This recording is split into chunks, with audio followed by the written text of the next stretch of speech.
News 42 Kannada.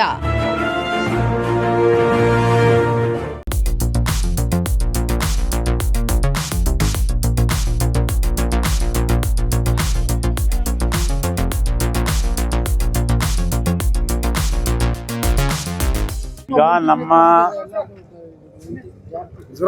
UADF ವತಿಯಿಂದ ಸುಮಾರು 60 ಕೋಟಿ ರೂಪಾಯಿನಷ್ಟು ಕಾಮಗಾರಿಗಳು ನಡೀತಾ ಇದೆ.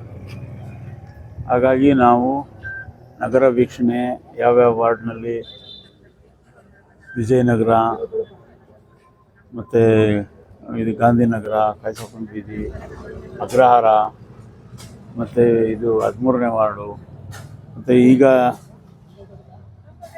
ಇಲ್ಲಿ ಫ್ಲಡ್ನಲ್ಲಿ ತಗೊಂಡಿರೋದಲ್ಲ ಇದು ಇದು UADFನಲ್ಲಿ ಈ ಒಂದು ರೋಡ್ಸ್ ತಗೊಂಡಿದ್ದಾರೆ. ಮತ್ತು ಇಡೀ ನಗರದಲ್ಲಿ ಎಲ್ಲ ಕಡೆ ಕೂಡ ಬರದಿಂದ ಕೆಲಸ ನಡೀತಾ ಇದ್ದಾವೆ. ಮತ್ತು ಈಗ ನಾಳಿದ್ದು ಮಂಗಳವಾರ ನಡೀತಕ್ಕಂಥ ಚಾಮುಂಡೇಶ್ವರಿ ಕರಗ ಮತ್ತು ಇತರೆ ಸುಮಾರು 8, 9, 7 ಕರಗಗಳಿಗೋಸ್ಕರ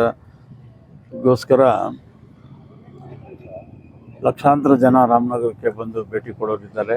ಹಾಗಾಗಿ ಜನರಿಗೆ ಅನಾನುಕೂಲ ಆಗದೇ ಇರಲಿ, ಎಲ್ಲರಿಗೂ ಕೂಡ ಕರಗಧಾರಕರು ಸಮೇತ ಸಾರ್ವಜನಿಕರಿಗೂ ಕೂಡ ಎಲ್ಲ ಕಡೆ ಭಕ್ತಾದಿಗಳಿಗೆ ಓಡಾಡೋದಕ್ಕೆ ಅನುಕೂಲ ಆಗಲಿ ಅಂಥೇಳಿ ಇವತ್ತು ಕೆಲವು ಕಡೆ ನಮ್ಮ ವಾಟರ್ ಸಪ್ಲೈ ಬೋರ್ಡ್ನಿಂದ ಮತ್ತು ನಮ್ಮಲ್ಲಿ ಮುನ್ಸಿಪಲ್ ಫಂಡಿಂದ ಎಲ್ಲ ಕೆಲವು ಕಡೆ ತುರ್ತು ಕಾಮಗಾರಿಗಳನ್ನ ಕೈಗೆತ್ತಿಕೊಂಡಿದ್ವಿ. ಅವೆಲ್ಲವನ್ನು ಕೂಡ ಇವತ್ತು ವೀಕ್ಷಣೆ ಮಾಡಿ ಕೆಲಸ ಯಾವ ರೀತಿಯಲ್ಲಿ ನಡೀತಾ ಇದೆ ಅಂತ ಹೇಳಿ ಪ್ರಗತಿ ಪರಿಶೀಲನೆ ಮಾಡೋದಕ್ಕೆ ಇವತ್ತು ನಾವು ಬೆಳಗ್ಗೆಯಿಂದ ಕೂಡ ನಗರದಾದ್ಯಂತ ಪ್ರದಕ್ಷಿಣೆಯನ್ನು ಮಾಡ್ತಾ ಇದ್ದೇವೆ. ಎಲ್ಲ ಜನರು ಕೂಡ ಭಾಳ ಸಮಾಧಾನದಿಂದ ಎಲ್ಲ ಕಡೆಯೂ ಕೂಡ ಒಳ್ಳೆಯ ರೆಸ್ಪಾನ್ಸ್ ಮಾಡ್ತಾ ಇದ್ದಾರೆ. ಇನ್ನು 19.5 ಕೋಟಿ ಪ್ಯಾಕೇಜು ಕೂಡ ಐಜೂರು ಭಾಗದಲ್ಲಿ ಈಗಾಗಲೇ ವರ್ಕ್ ಆರ್ಡರ್ ಸ್ಟೇಜಿಗೆ ಬಂದಿದೆ.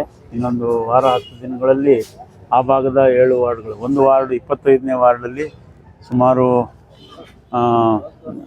2-3 ಕೋಟಿ. ನಿರ್ಮಲ ಎಷ್ಟಮ್ಮ 25ರಲ್ಲಿ ನಮ್ಮ UADF 25ನೇ ವಾರ್ಡು 2 ಕೋಟಿ ರೂಪಾಯಿನಷ್ಟು ಕೆಲಸ ನಾವು ಅಲ್ಲಿ ಅಲ್ಲ 1.90 ಕಿಲೋಮೀಟ್ರ್ ಅಲ್ವಾ, ಅಷ್ಟು ಸುಮಾರು ಒಂದು 7-8 ರಸ್ತೆಗಳನ್ನು ಅಲ್ಲಿ ಕೈಗೆತ್ತಿಕೊಂಡು ಅದು ಪೂರ್ಣ ಆಗಿದೆ. ಮತ್ತು ಇನ್ನು ಬಾಕಿ 6 ವಾರ್ಡ್ಗಳಲ್ಲಿ 19.5 ಕೋಟಿ UADFದು ಇನ್ನೊಂದು ಪ್ಯಾಕೇಜು ನೆನೆಗುದಿಗೆ ಬಿದ್ದಿತ್ತು.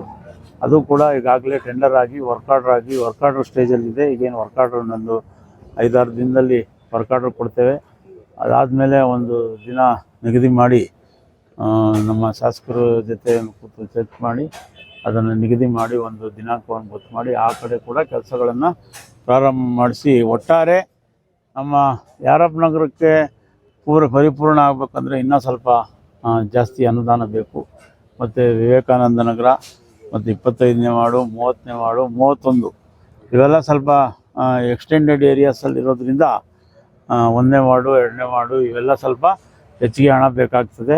ಇನ್ನು ಬಾಕಿ ಟೌನ್ ಒಳಗಡೆ ಇರ್ತಕ್ಕಂಥದ್ದು ಸುಮಾರು 75%, 80% ರೋಡ್ಗಳನ್ನು ಈಗಾಗಲೇ ಜಲಜೀವನ್ ಮಿಷನ್ನಿಂದ ಎಲ್ಲಿ ಎಲ್ಲ ಕಡೆ ರೋಡ್ಗಳು ಅಗದು ನೀರಿಗೆ, ಗ್ಯಾಸ್ಗೆ ಇವೆಲ್ಲ ಸಮಸ್ಯೆ ಆಗಿತ್ತು, ಅವೆಲ್ಲ ಕೆಲಸಗಳನ್ನು ಇವಾಗ ಕೈಗೆತ್ತಿಕೊಂಡು ನಗರದ ನಾಗರಿಕರು ಸ್ವಲ್ಪ ನೆಮ್ಮದಿಯಿಂದ ಉಸಿರಾಡೋ ರೀತಿಯಲ್ಲಿ ರಾಮನಗರ ನಗರಸಭೆ ಕೆಲಸ ಮಾಡ್ತಾ ಇದೆ.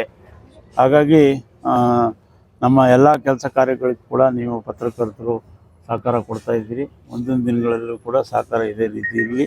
ನಮ್ಮ ಎಲ್ಲ ನಗರಸಭಾ ಸದಸ್ಯರು ಇವತ್ತು ಪ್ರತಿಯೊಬ್ಬರು ಪಕ್ಷಾತೀತವಾಗಿ 31-36 ಜನ ನಗರಸಭಾ ಸದಸ್ಯರು ಬಂದು ಎಲ್ಲ ಪ್ರತಿಯೊಂದು ವಾರ್ಡ್ನಲ್ಲೂ ಕೂಡ ವೀಕ್ಷಣೆ ಮಾಡಿ ಎಲ್ಲರೂ ಬಂದು ಪ್ರಗತಿಯನ್ನು ನೋಡ್ತಾ ಇದ್ದಾರೆ.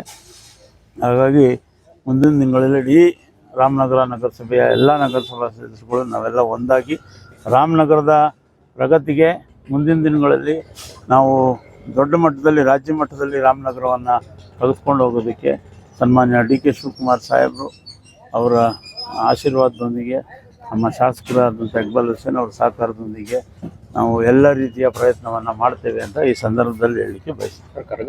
ಅಂದರೆ ನೋಡಿ, ಕೆಲವು ಕಡೆ UADF ಕಾಮಗಾರಿಗಳನ್ನ ನಾವು ಮೊದಲೇ ನಿಗದಿ ಮಾಡ್ಕೊಂಡಿದ್ವಿ. ಅಲ್ಲಿ ಕೆಲವು ಕಡೆ ಏನಾಗಿದೆ, ಕರಗ ಓಡಾಡೋವಂಥ ಜಾಗಗಳಲ್ಲಿ ಈಗ ಉದಾಹರಣೆಗೆ ನೀವು ಮೇನ್ ರೋಡು ವಿನಾಯಕ ನಗರ ಅಲ್ಲೆಲ್ಲ ಯು ಆರ್ ಡಿ ಎಫ್ ಕಾಮಗಾರಿ ತೊಗೊಬೇಕು. ಬಟ್ ಈಗ ಯು ಆರ್ ಡಿ ಎಫ್ನವರು ಬಗೆದ್ರೆ ಜನ ಓಡಾಡೋದಕ್ಕೆ ತೊಂದರೆ ಆಗ್ತದೆ ಅಂತ ಈಗ ತಾತ್ಕಾಲಿಕವಾಗಿ ಓಡಾಡೋದಕ್ಕೆ ಅನುಕೂಲ ಆಗೋ ನಿಟ್ಟಿನಲ್ಲಿ ನಾವು ಈ ಕೆಲಸ ಮಾಡಿಸ್ತಾ ಇದ್ದೀವಿ. ಅದಾದಮೇಲೆ ಈ ಹಬ್ಬ ಆದಮೇಲೆ ಯು ಆರ್ ಡಿ ಎಫ್ನ ಕಾಮಗಾರಿಗಳನ್ನು ನಾವು ಪರಿಪೂರ್ಣವಾಗಿ ಕೈಗೆತ್ತಿಕೊಳ್ಳೋಕ್ಕೆ ಮಾಡ್ತೀವಿ. ಬೆಳಗ್ಗೆಯಿಂದ ಅಲ್ಲ, ಈಗ ನೋಡಿ ಕೆಲವು ಕಡೆ ಲ್ಯಾಪ್ಸಸ್ ಇದ್ದಾವೆ, ಬಟ್ ಅದನ್ನೆಲ್ಲ ಸರಿ ಮಾಡಿಸ್ಕೊಂಡು ಅದಕ್ಕೆ ಇವತ್ತು ನಾವು ಪ್ರಗತಿ ಪರಿಶೀಲನೆ ಮಾಡೋಕೆ ಹೊರಟಿದ್ದದೆ. ಈ ಕೆಲವು ಕಡೆ ವಾಟ ಎಲ್ಲೋ ಸರಿ ಇರಲಿಲ್ಲ ಅಥವಾ ಎಲ್ಲೋ ಅರ್ಧರ್ಧ ಒಂದು ಕೆಲವು ಲ್ಯಾಪ್ಸಸ್ ಇತ್ತು. ಅದನ್ನೆಲ್ಲ ನಮ್ಮ ಕಾಂಟ್ರಾಕ್ಟರ್ಸ್ಗೆ ಎಲ್ಲರೂ ಇದ್ದರು, ನಮ್ಮ ಇಂಜಿನಿಯರ್ಸು ಎಲ್ಲರನ್ನೂ ಜೊತೆಗೆ ಕೂಡಿಸ್ಕೊಂಡು ನಾವು ಇನ್ಸ್ಟ್ರಕ್ಷನ್ಸ್ ಕೊಟ್ಟಿದ್ದೀವಿ. ಹಾಗಾಗಿ ಎಲ್ಲೂ ಕೂಡ ಜನರಿಗೆ ಅನಾನುಕೂಲ ಆಗೋ ರೀತಿಯಲ್ಲಿ ಅಥವಾ ಒಂದು ಕಾಮಗಾರಿಗಳು ಸರಿಯಾಗಿ ಸಮರ್ಪಕವಾಗಿ ನಡೆಯೋ ರೀತಿಯಲ್ಲಿ ನಾವೆಲ್ಲ ಕೆಲಸ ಮಾಡ್ತೀವಿ. ನ್ಯೂಸ್ 42 ಕನ್ನಡ.